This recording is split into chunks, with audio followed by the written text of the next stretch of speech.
Kami bersyukur punya Tuhan yang baik, yang begitu luar biasa. Kami punya Tuhan yang setia, yang janjinya Tuhan pasti Engkau genapi dalam kehidupan kami. Walaupun mungkin saat ini kami ada di dalam pergumulan, tetapi satu yang kami terus pegang, Engkau tidak meninggalkan kami. Engkau bersama-sama dengan kami. Engkau Allah yang setia. Tuhan, kami mendengar-dengaran akan firman-Mu. Urapi hamba-Mu dan urapi kami semua. Kita yang siap bersama-sama kita katakan amin. Haleluya, puji Tuhan. Silakan duduk Bapak Ibu.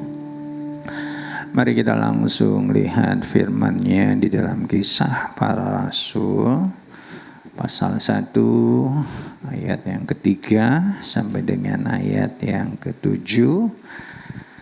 Saya 3, Bapak Ibu 4, demikian selanjutnya 7 nanti bersama-sama. Kepada mereka ia menunjukkan dirinya setelah penderitaannya selesai, dan dengan banyak tanda ia membuktikan bahwa ia hidup. Sebab selama 40 hari ia berulang-ulang menampakkan diri dan berbicara kepada mereka tentang kerajaan Allah. 4, saudara, 2, 3.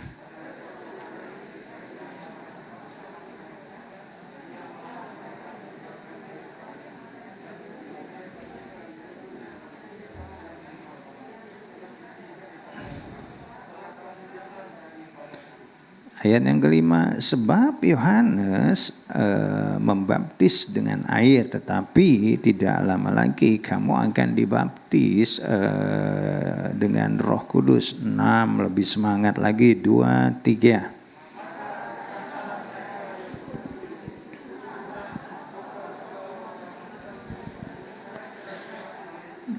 Ayat 7 bersama, 2, 3. Jawabnya, engkau tidak perlu mengetahui masa dan waktu yang ditetapkan Bapa sendiri menurut kuasanya. Katakan amin. Haleluya, puji Tuhan. Masa-masa liburan juga saat ini, sebagian pengerja juga ada yang berliburan, tapi puji Tuhan Bapak Ibu ada di tempat ini. Oke, tetap sukacita.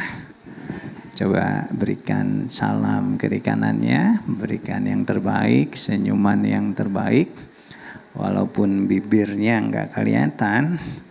Oke, puji Tuhan. Hari ini judulnya adalah Trusting God, atau percaya kepada Tuhan when you don't understand. Artinya ketika kita enggak ngerti, kita tetap percaya kepada Tuhan. Ketika saya membaca firman ini, masih ada hubungannya dengan tentunya pasca kebangkitan yang kita rayakan beberapa minggu yang lalu. Tuhan Yesus selama 40 hari dia menampakkan diri kepada murid-muridnya. Dan ketika saya membaca firman ini, saya terfokus kepada ayat yang ke-7 yang dikatakan di sana, yang akan menjadi inti pembicaraan kita. Engkau tidak perlu mengetahui masa dan waktu yang ditetapkan Bapa sendiri menurut kuasanya. Nah, kita akan fokus di sini. Doa saya setelah mendengarkan firman Tuhan hari ini, Bapak Ibu yang mungkin mengalami seperti yang dialami oleh murid-muridnya, mereka merasa kehilangan Yesus, atau mereka merasa ditinggalkan oleh Yesus yang mati. Tapi kita lihat bahwa Yesus menunjukkan diri kepada mereka. Mereka yang ingin segera mengalami pemulihan seperti yang dikatakan oleh mereka, Tuhan, kapan Engkau memulihkan bangsa ini, bangsa Israel? Tuhan berkata, Ya, jelas sekali engkau tidak perlu mengetahui kapan, masa, dan waktu yang ditetapkan oleh Bapak sendiri menurut kuasanya. Jadi Bapak Ibu yang mungkin hari ini mengalami pergumulan, persoalan, mungkin saudara juga bertanya kepada Tuhan, Tuhan, kapan Tuhan memulihkan aku? Tuhan, kapan Engkau menolong aku? Tuhan, kapan Engkau memberikan kepadaku solusi atau jalan keluar? Ada rahasia Tuhan, ada bagian Tuhan, tapi yang harus kita lakukan ke depan adalah seperti murid-muridnya, mereka tetap menanti-nantikan Tuhan. Katakan menanti-nantikan Tuhan. Ya, seperti murid-muridnya, mereka tetap setia. Seperti murid-muridnya, walaupun mereka sebagian pernah kembali kepada dunianya yang lama, cara-cara yang lama yang mereka dulu waktu belum kenal Tuhan mereka lakukan, tapi kita lihat kebangkitannya adalah bukti bahwa Tuhan yang kita sembah adalah Tuhan yang peduli atas setiap persoalan kita. Tuhan yang kita sembah adalah Tuhan yang tidak pernah meninggalkan kita. Tuhan yang kita sembah tetap Tuhan yang setia kepada janji-janjinya. Amin. Puji Tuhan, saya dikasih tepuk tangan. Ya udah pakai jaket boleh minjem nih saudara. Pinjem anak saya. Istri saya bilang, khotbah jangan jadul melulu pakaiannya katanya. Pakai jas melulu. Maksudnya kalau pakai jas terus terlalu kudus katanya. Jadi hari ini pakai jaket anak saya. Malam-malam saya cari, saya pinjem aja dah. Belum bilang sih sama dia pinjem. Paling nanti bilang pulangnya, kok tadi Bapak pakai jaket kamu. Sampai mana tadi? Nah Bapak Ibu, semua kita pernah kerja ya, mungkin ada yang kerja atau usaha sendiri. Saya sendiri pribadi di kantor ya, karena urusan finance nggak terlepas dari yang namanya teknologi juga. Saya gunakan komputer, ada laptop dan software yang ada di dalamnya. Saya gunakan software Excel, Word, PowerPoint kalau saya membuat bahan khotbah seperti ini. Saya juga gunakan Google, Gmail untuk kirim surat dan segala macam. Saya juga gunakan software yang lain, entah itu software keuangan yang ada hubungannya dengan perbankan, baik yang disediakan di kantor maupun yang disediakan oleh pihak luar yang ada di komputer saya. Saya gunakan semua itu karena itu sangat menolong.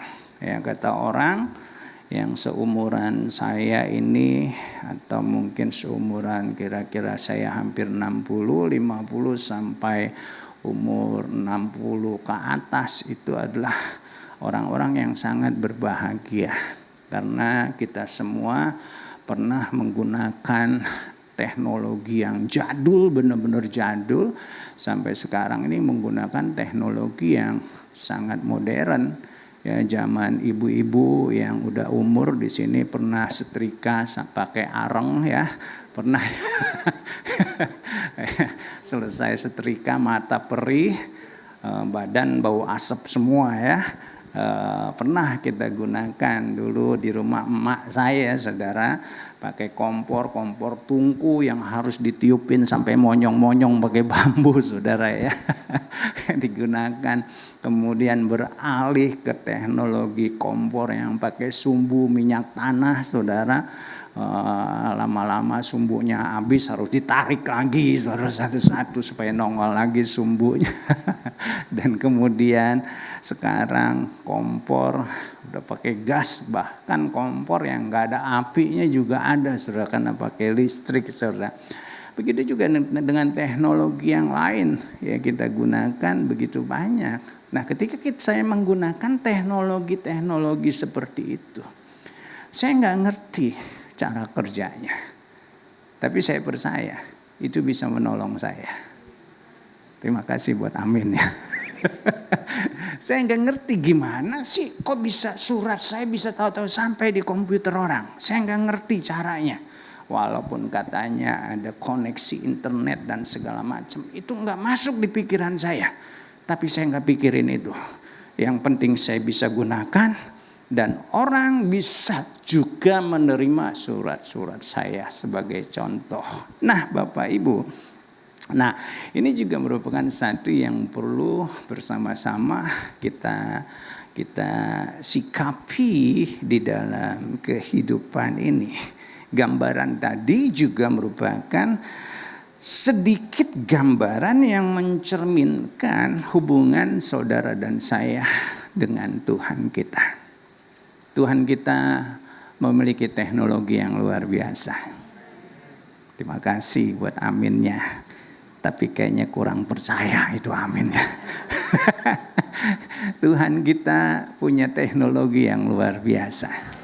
Ya, jauh lebih canggih dari teknologi yang ada sekarang ini. Bagaimana enggak canggih saudara ya, laut bisa dibelah dan dia bisa menjelma jadi manusia. Dahsyat ya. Tuhan kita bisa menyelamatkan kita begitu luar biasa.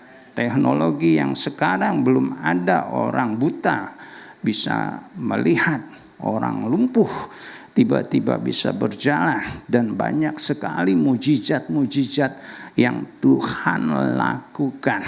Tapi kita juga enggak ngerti caranya Tuhan melakukan itu semua. Tetapi keterbatasan pemikiran kita yang seperti itu. Toh hari ini saya bersyukur ada saudara dan saya yang kita tetap percaya kepada Tuhan. Amin. Abraham gak ngerti ketika dia menerima janji Tuhan. Ya, udah tua. Ya, istrinya juga udah tua. Ya, mana mungkin nenek-nenek bunting. Gak mungkin. Tapi teknologi Tuhan dia bisa melakukan dengan caranya yang begitu luar biasa. Nah, kita lihat lagi siapa? Yusuf. Dia juga mungkin gak berpikir. Dia cuma dapat mimpi bahwa dia akan dipromosikan. Saudara-saudaranya akan bersujud kepada dia.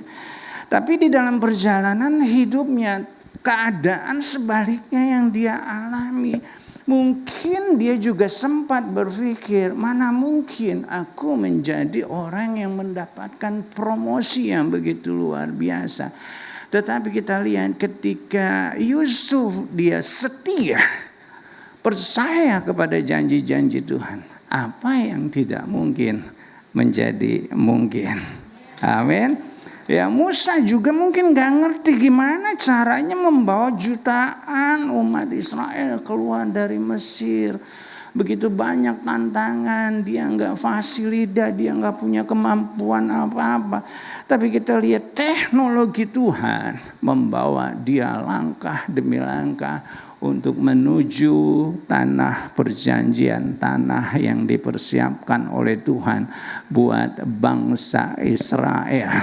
Saya sendiri, saya nggak mengerti seluruhnya isi hati istri saya, tetapi keterbatasan itu tidak mengurangi cinta saya kepada dia. Mumpung ada bini gue di belakang. Ya, paling gantar kayak makan apa nih, enak kayaknya makannya. Ya. Dan saudara dan saya hari ini, kalau saudara dan saya ada di tempat ini, sebagai satu tanda, mungkin saudara enggak ngerti seluruhnya akan isi hati Tuhan, akan segala sesuatu tentang Tuhan. Tapi saya mau katakan, imanmu tidak akan pernah sia-sia. Amin. Imanmu akan diperhitungkan oleh Tuhan. Faith is all about trusting God, even when you don't understand His plan. Artinya adalah iman berbicara tentang mempercayai Tuhan. Katakan bersama saya, mempercayai Tuhan. Walau, katakan walau, kita tidak mengerti isi hati Tuhan. Tuhan tetap Tuhan. Yang walaupun banyak hal yang kita enggak ngerti, Dia tetap Allah yang bisa bekerja di dalam kehidupan kita. Katakan amin. Saat ku tak melihat jalanmu, saat ku tak mengerti rencanamu, namun tetap ku pegang janjimu. Pengharapanku hanya padamu. Katakan hatiku, hatiku percaya,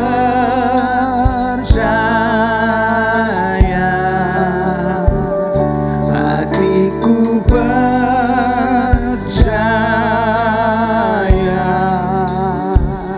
hatiku percaya,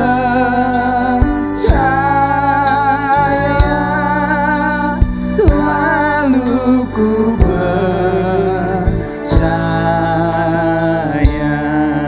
Nah, kita akan belajar hari ini, Bapak Ibu, adik-adik, hal-hal apa sih yang harus kita percayai, ya, walaupun kita enggak bisa namanya menangkap Tuhan seluruhnya di dalam kehidupan kita. Nah, ini akan kita renungkan, ada 3 poin hari ini, mudah-mudahan saya bisa cepat selesai.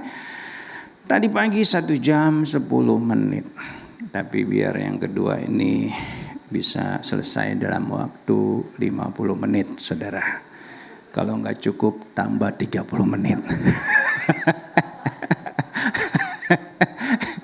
Nah, Bapak Ibu, Pengkhotbah 3 ayat 1, untuk segala sesuatu ada masanya, untuk apapun di bawah langit ada buminya, ada waktunya.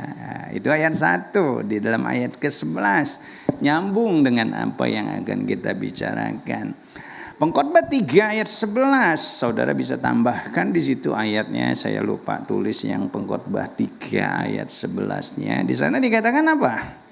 Ya, Ia membuat segala sesuatu indah pada waktunya. Bahkan Ia memberikan kekekalan dalam hati mereka. Tetapi di situ dikatakan manusia tidak dapat menyelami pekerjaan yang dilakukan Allah dari awal sampai akhir. Allah kita ada di dalam kekekalan. Dia adalah yang awal dan yang akhir. Dia ada sebelum segala sesuatu ada. Saya tidak mau membicarakan yang luas seperti itu, tapi saya potong sedikit di dalam kehidupan kita. Kalau di situ dikatakan bahwa tetapi manusia tidak dapat menyelami pekerjaan yang dilakukan Allah dari awal sampai akhir. Enggak usah jauh-jauh dari kehidupan kita. Dari awal sampai akhir. Mungkin kita bisa melihat kehidupan kita ke belakang yang sudah kita lewati. Tapi pertanyaannya, yang ke depan kita nggak ngerti. Waktu-waktu yang akan kita lewati, kita nggak ngerti ke depan. Ya, saya udah lama nggak ke Israel, biasa tiap tahun, saudara. Ya, ada apa? Yang beda dari bangsa Indonesia yang ke Israel. Satu, ya pasti yang namanya orang Indonesia tuh doanya luar biasa kalau di sana. Kok nggak tepuk tangan sih? Bukan bangsa Indonesia kali ya.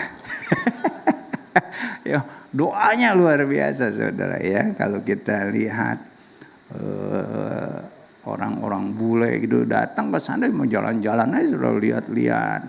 Tapi orang Afrika sama orang Indonesia katakan beuh. Doa luar biasa saudara. Sering diusir-usir kalau sedang doa saudara. Karena ganggu orang. Ya, itulah orang Indonesia. Walaupun juga ada sebagian orang lain doa dia tengok kiri kanan saudara. Nah tour guide di sana bukan 1-2 orang aja yang ngomong. Orang Indonesia itu ada 3 kesukaannya. Yang satu setelah doa ya, ini kita nggak bicara tentang doanya, ini yang duniawinya saudara. Yang satu yang dia cari adalah WC saudara. Nyari tempat pipis, di mana-mana nyari tempat pipis. Begitu sampai ke tempat satu tujuan, tempat pipis lo yang dia cari. Ya mungkin dia pikir habis ini doa nih, ya pipis dulu yang penting. Ya. Yang kedua yang nggak kalah luar biasa adalah shopping saudara. Belanjanya itu gila-gilaan saudara. Padahal negara termasuk negara belum sejahtera ya. Tapi kalau udah belanja orang bule juga kalah saudara. Dan yang ketiga ini yang repot saudara. Narsisnya minta ampun. Foto kemana-mana foto saudara. Itu namanya tour leader repot dah kalau udah ngumpulin orang Indonesia yang sedang foto. Berbagai macam gaya saudara. Foto sana, foto sini. Walaupun juga hasilnya sekedar foto aja saudara. Kita semua punya kamera di sini ya. HP udah bisa buat kamera ceklak. Pertama yang dilihat siapa biasanya saudara? Dirinya sendiri ya. Orang lain jelek bodoh amat. Yang penting gue cakep ganteng saudara. Nah, semua orang bisa foto sekarang. Tapi pertanyaannya adalah hasilnya seperti apa. Beda dengan fotografer. Nah kalau fotografer mungkin dengan kamera handphone. Tapi hasilnya begitu luar biasa. Kawan-kawan kita anak-anak muda banyak sekali yang pintar foto.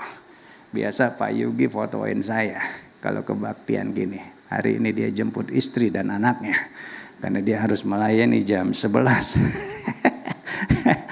Saya difoto. Ya begitu difoto. Hasilnya saudara. Katakan ganteng banget saya. Ya. Kenapa? Dia bisa foto dengan keadaan tanpa lighting tapi hasilnya seperti di studio saudara. Saya yang rada monyong kalau ngomong saudara.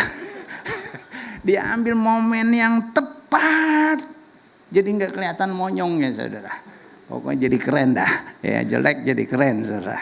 Bukan masalah orangnya, tapi gimana dia mengambil gambar pada momen yang tepat. Amin. Ya supaya saya jangan bilangin sombong, so ganteng.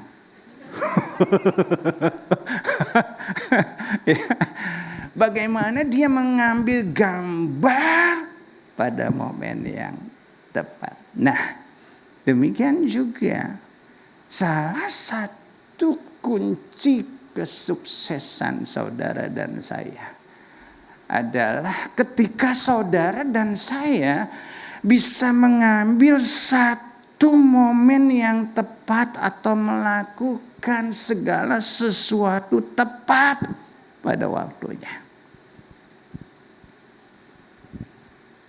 Amin. Nah, bisnismen yang bisa mendapatkan satu kesuksesan karena dia mengerti waktu yang tepat. Yang mungkin main properti. Di waktu yang tepat dia bisa beli rumah dengan harga yang murah. Dan dia bisa jual pada saat harga mahal. Yang biasa main saham mungkin ya. Di waktu yang tepat pada harga turun dia bisa masuk di sana.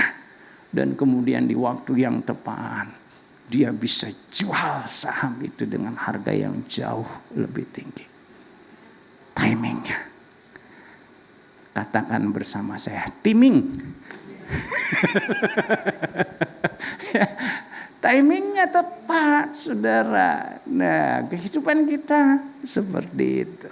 Nah, gimana kita bisa mengalami timing yang tepat.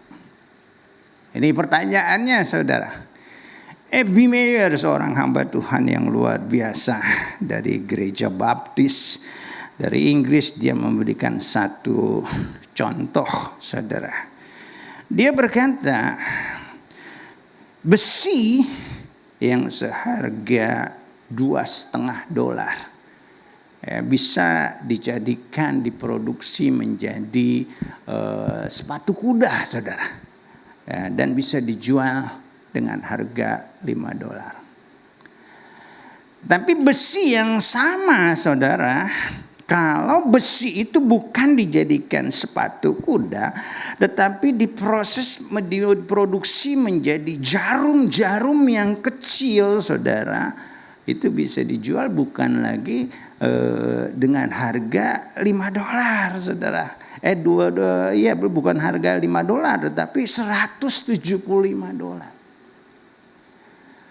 Besi yang sama kalau diproses jadi pisau silet saudara, yang buat orang berewokan saudara, itu bisa dijual bukan lagi $175, tetapi $1.625, jauh lebih tinggi dan jauh berlipat ganda.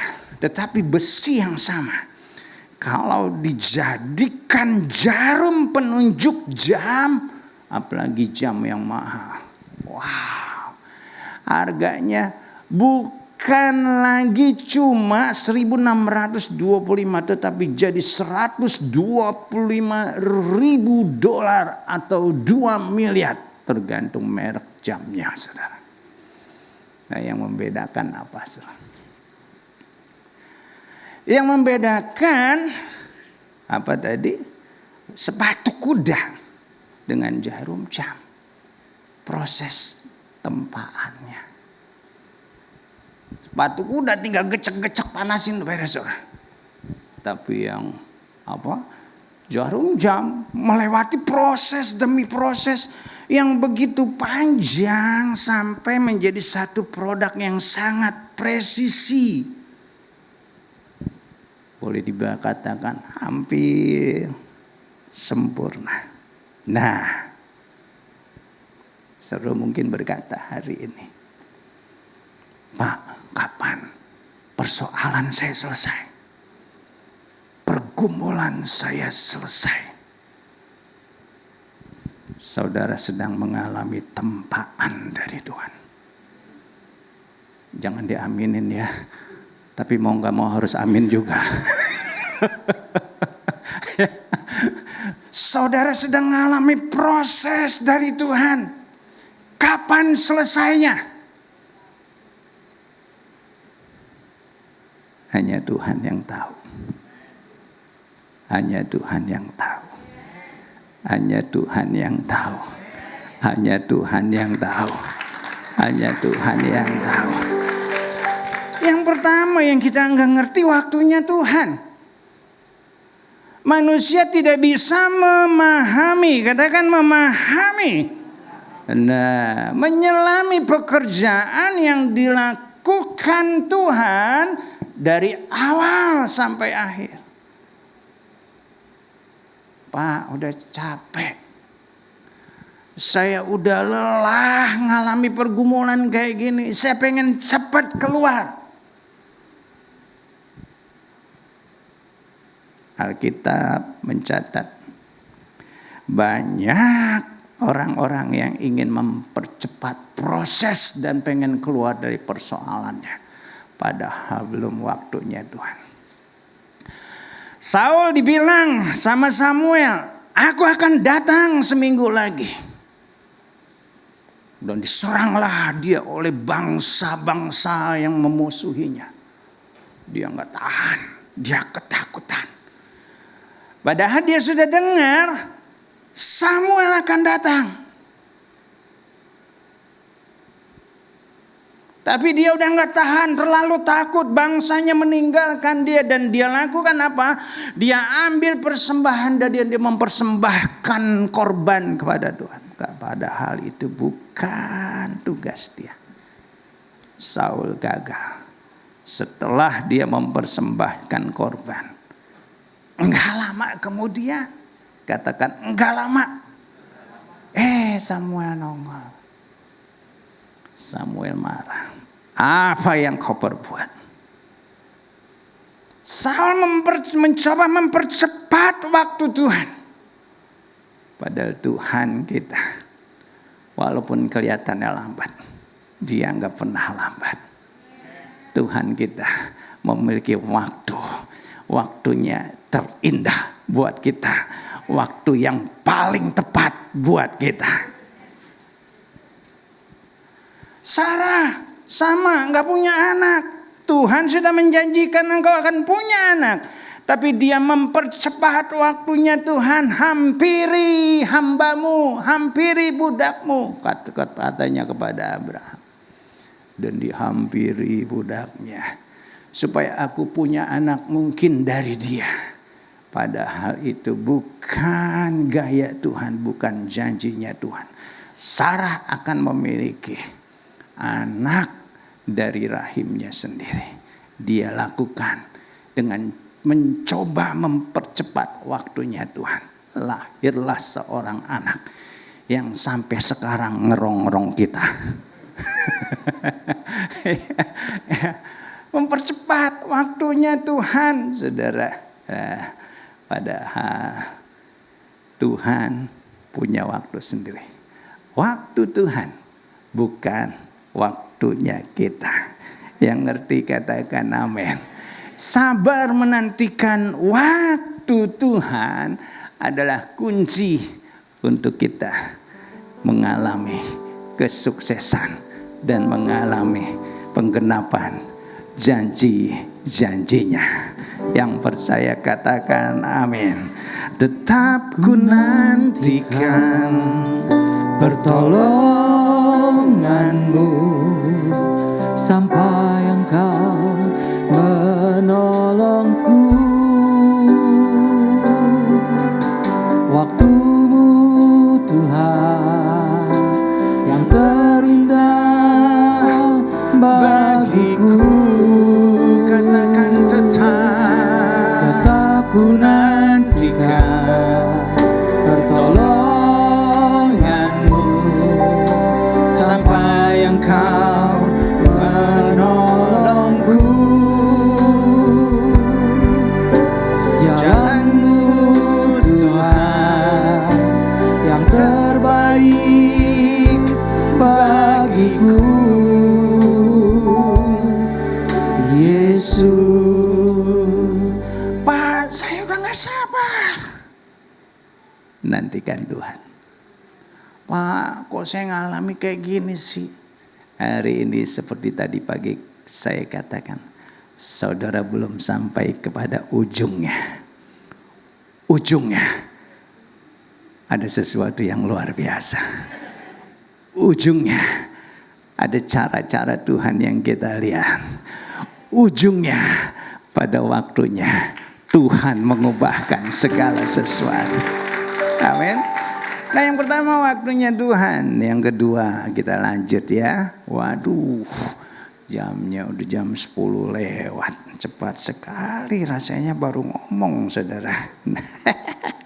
Nah, yang kedua, Yesaya 55 ayat 8. Sebab rancanganku bukan rancanganmu, jalanmu bukan jalanku.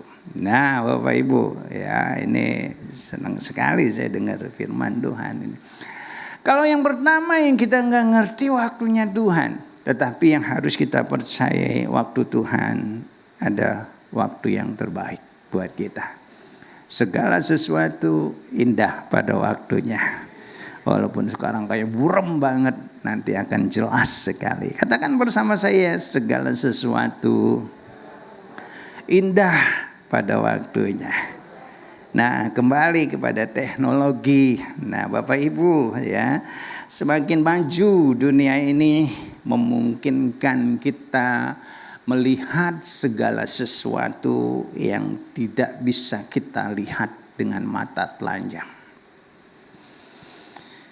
Kalau saya punya CCTV di rumah, saya mau ngontrol apa yang sedang dilakukan oleh asisten rumah tangga yang di rumah.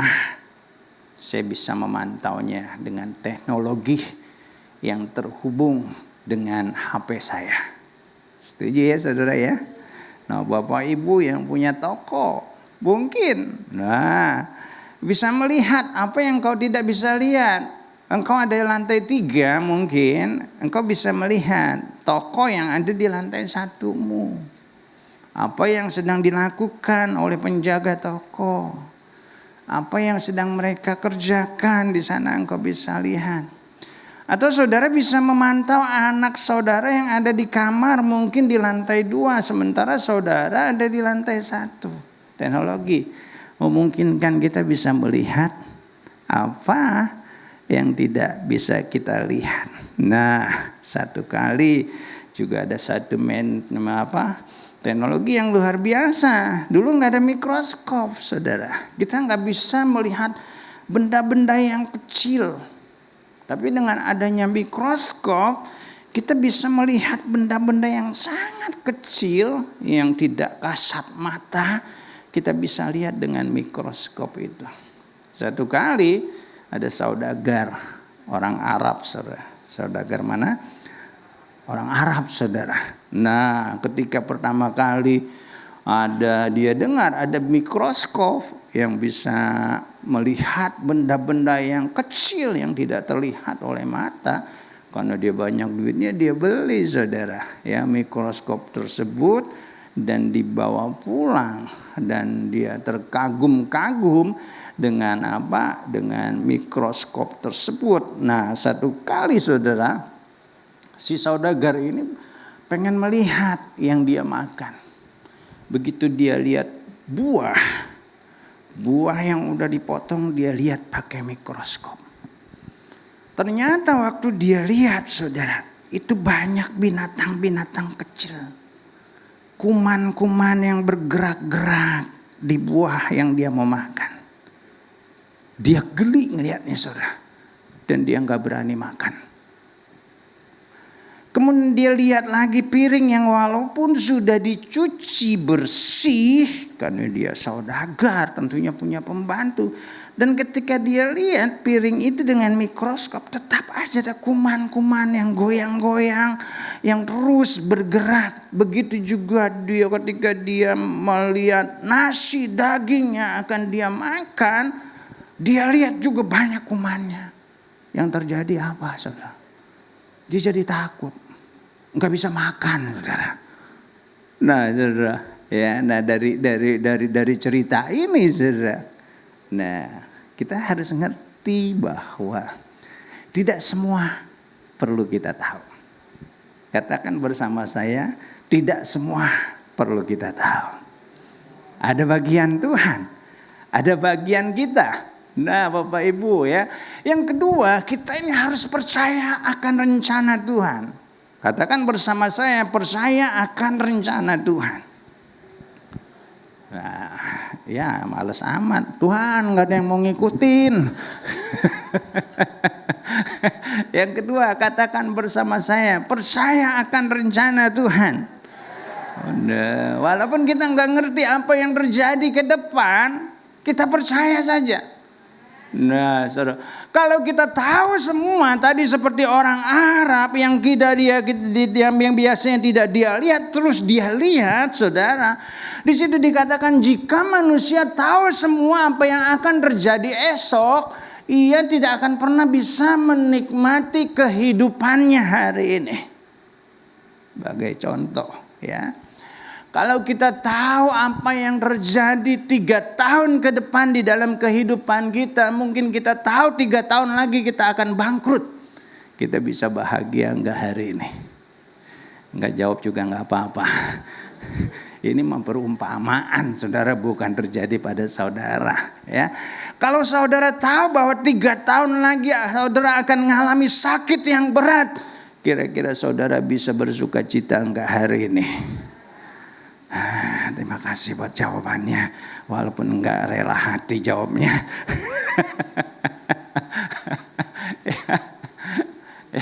Kita enggak akan bahagia. kita nggak akan bisa menikmati hidup ini. Amin. Karena itu Ulangan 29 ayat yang ke-9, 29 ayat 29 juga. Hal-hal yang tersembunyi adalah bagi Allah. Atau dalam bahasa konteks khotbah saya hari ini, hal-hal yang rahasia yang kita tidak mengerti, biarlah bagiannya Tuhan. Bagian kita adalah yang dinyatakan. Hal-hal yang tersembunyi ialah bagi Allah, tetapi hal-hal yang dinyatakan ialah bagi kita, bagi anak-anaknya sampai turun temurun, supaya di situ dikatakan kita melakukan perkataan hukum Taurat. Jadi yang Tuhan mau, walaupun kita enggak ngerti kehidupan kita di masa yang akan datang, biarlah kita rencanakan kehidupan kita untuk masa depan kita. Amin. Caranya gimana? Ayo, firman Tuhan di dalam Yakobus 4, libatkan Tuhan di dalam setiap perencanaan kita. Dalam apapun yang kita lakukan setiap hari, kita bilang sama Tuhan, Tuhan, tolong bimbing aku hari ini. Tuhan, tolong tuntun aku hari ini. Tuhan, bawa aku melangkah bersamamu hari ini.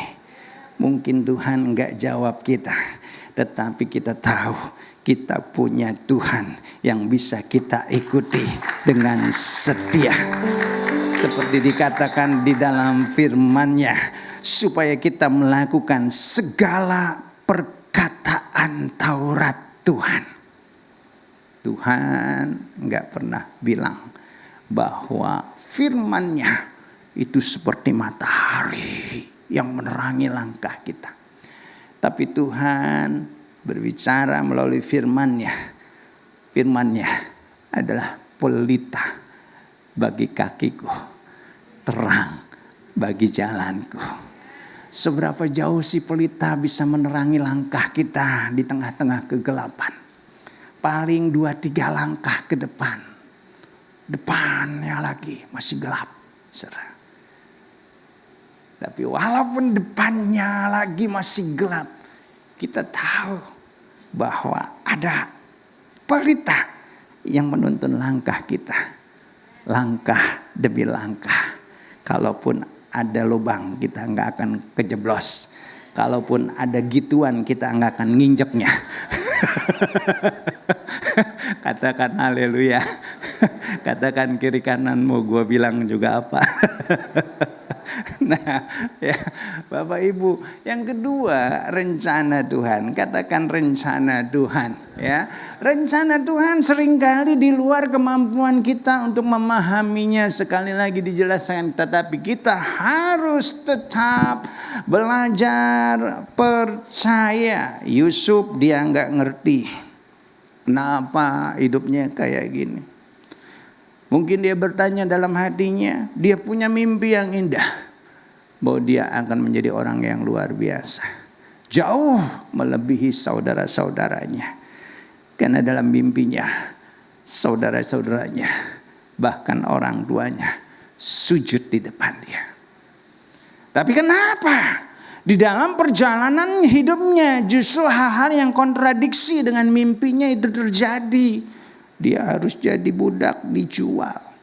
Dia harus tinggal di negeri orang, negeri asing yang tidak punya sanak saudara di sana.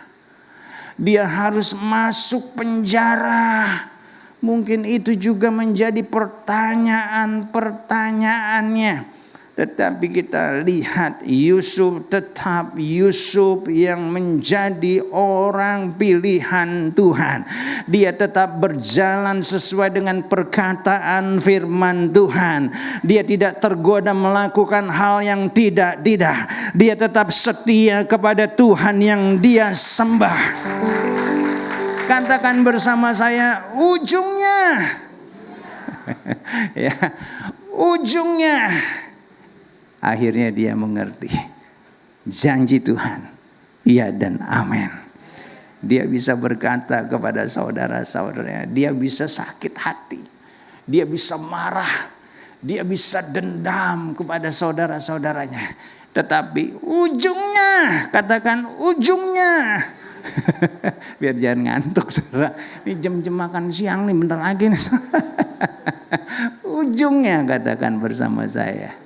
Wah, dia senang sekali. Dan dia berkata kepada saudara-saudaranya, engkau mereka-rekakan yang jahat kepadaku, tapi Tuhan mereka-rekakan kebaikan kepadaku.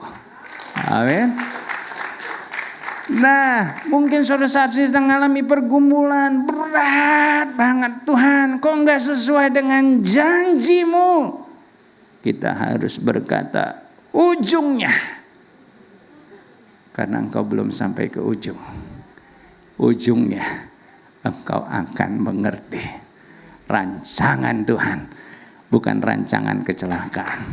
Rancangan Tuhan ada rancangan damai sejahtera. Katakan haleluya. Nanti saya bilang sama anak saya, kok papa pakai jaket kamu waktu papa khotbah pada tepuk tangan. Itu nyuruhnya maksa ya. Nah yang kedua, yang pertama tadi apa? Yang kita tidak ngerti waktu Tuhan. Yang kedua, rencana Tuhan. Nah, yang ketiga, saudara ya. Nah, ini siapa nih? Nick Fujifix, saudara ya. Orang yang nggak punya kaki, nggak punya tangan. Mungkin dia juga bertanya, Tuhan kenapa sih orang lain punya kaki, punya tangan, saya nggak punya kaki, punya tangan. Mungkin dia juga tanya. Tapi ujungnya, wah dia ngerti, saudara. Just because I don't understand God's plan, dia berkata. Hanya karena dia tidak ngerti rencana Tuhan, bukan berarti bahwa rencana Tuhan itu buruk, bahwa Tuhan itu tidak bersama-sama dengan dia. Tuhan tetap bersama-sama dengan dia. Ujungnya, hidupnya bukan jadi beban orang. Ujungnya, hidupnya jadi berkat buat banyak orang. Amin. Kita masih punya tangan, kita masih punya kaki. Hari ini, kalaupun kita nggak ngerti rencana Tuhan, kenapa persoalan, beban berat kita hadapi, ujungnya nanti kita akan ngerti. Katakan amin. Yang pertama, waktu Tuhan kita nggak ngerti, tapi waktunya indah. Yang kedua, rencana Tuhan kita nggak ngerti, tapi rancangan Tuhan ada rancangan damai sejahtera, bukan kecelakaan. Rancangan yang membawa masa depan yang penuh dengan pengharapan. Yang ketiga, nah Bapak Ibu mungkin pernah lihat ini ya, saudara ya, Maze, saudara ya. Siapa yang pernah main ini? Angkat tangannya. Tuhan, pada nggak punya koran dulu. Siapa yang pernah biar mendukung khotbah saya gitu, angkat tangan susah amat sih. Ya, pasti kita pernah ya main gini ya.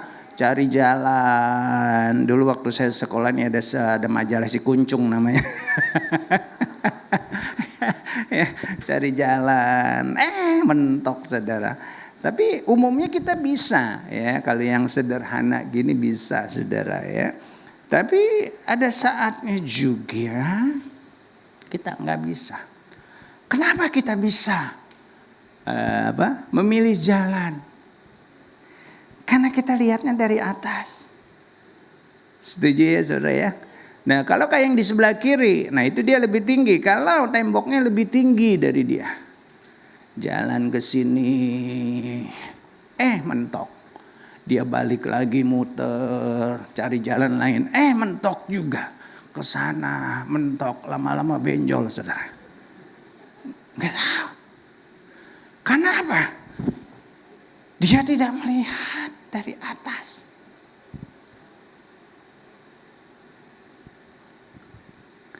Kita mampu mengerjakannya yang garis-garis itu karena kita melihatnya dari atas. Nah, begitu juga Tuhan kita. Nah, Dia melihat dari atas.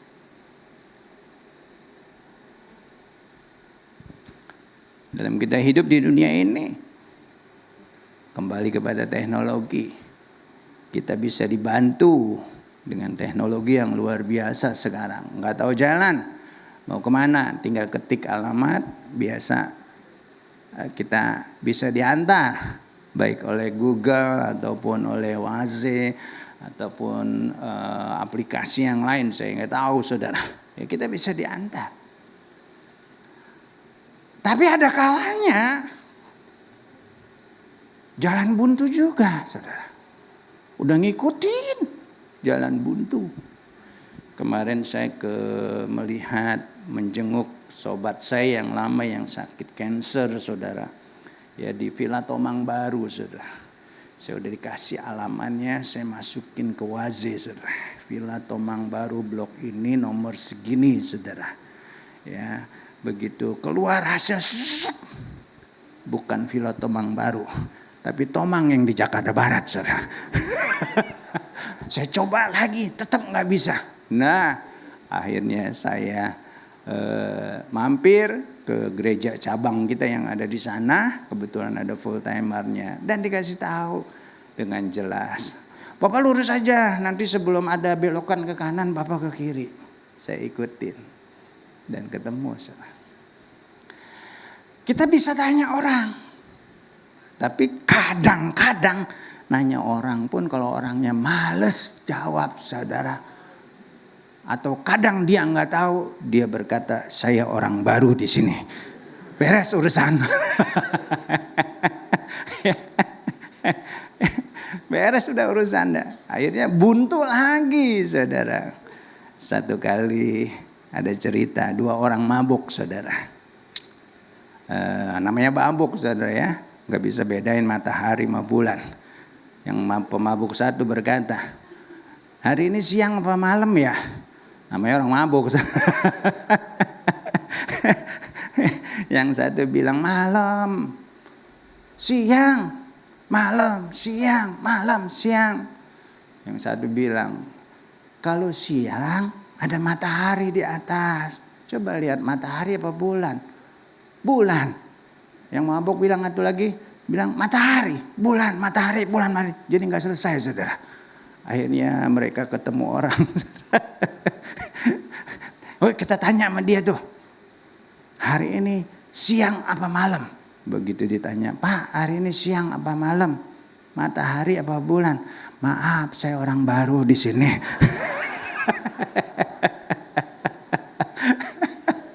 Nggak mau repot, saudara. Dia mungkin juga bingung jawabnya. Ini orang gila apa? Gilanya kurang setan kali. Nanya matahari apa bulan, siang apa malam. Dia jawab aja, gua orang baru di sini. Saya mau ngomong apa tadi ya? Ya. Orang mabuk, saudara. Ya, ke rumah sobat saya dan akhirnya ketemu. Ya biasalah, pendeta mendoakan dan macam-macam, karena kebetulan saya juga habis dari daerah sana. Jadi sekalian lewat, saudara. Nah, yang ketiga, Tuhan mau kita mengerti bahwa jalan-jalannya ada jalan-jalan yang begitu ajaib. Amin. Firman Tuhan berkata di dalam kitab Mazmur 25 ayat yang ke-10. Segala jalan Tuhan adalah kasih setia dan kebenaran bagi orang yang berpegang pada perjanjiannya dan pada peringatan-peringatannya. Sesuai dengan konteks yang kita bicarakan hari ini, Yesaya 55 ayat yang ke-8. Sebab jalanmu bukan jalanku. Kita gak ngerti jalan-jalannya Tuhan. Tapi kita bersyukur kita punya firman yang begitu luar biasa. Yang bisa menuntun kita langkah demi langkah. Tuhan tetap Tuhan. yang walaupun kita mengerti, satu saat Dia akan memberikan pengertian lebih lagi kepada kita.